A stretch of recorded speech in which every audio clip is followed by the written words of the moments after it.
One of the indigenous communities most affected by the conflict and the historical neglect by the state in Colombia received 466 hectares of land, which represents progress in the restitution of their territorial rights and autonomy. Our colleague Hernan Tobar gives us more details. Con ritmos autóctonos propios de la cultura With the indígena. indigenous rhythms of the Zen culture of the Colombian Caribbean coast, in the department of Cordoba, the handover of 466 hectares of land granted to this indigenous community was celebrated in a real commitment that represents progress in the restitution of territorial rights being promoted by the current Colombian government.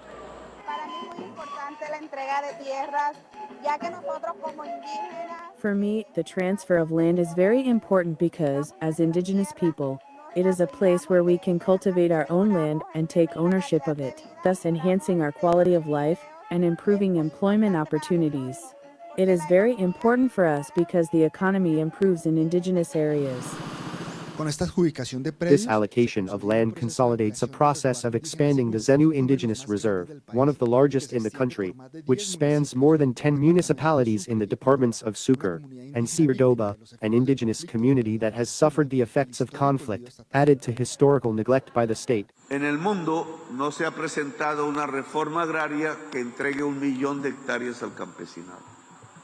No agrarian reform has ever been carried out in the world that has delivered 1 million hectares to the peasantry. We are currently carrying out the largest agrarian reform in the world.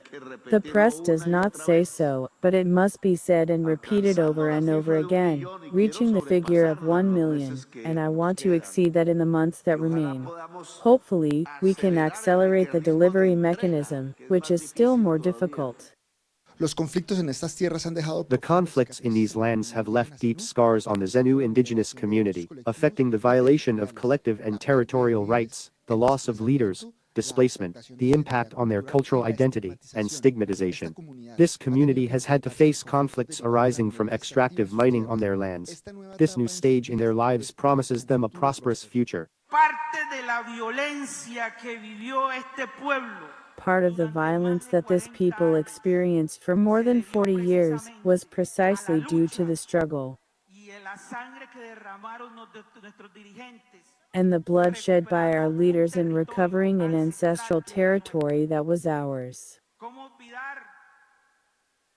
How can we forget Hector Malo, Porfirio Ayala, Arturo Lucas, and Cesar Mesa,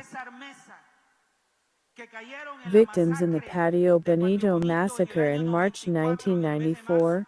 Acá se derramó sangre. Nos ha contado usted, cacique, de hombres. Blood was spilled here, as you have told us, cacique, of men and surely, also women who gave their lives. These men and women, and for their lives. This government, and I know that this people will not keep even a minute of silence.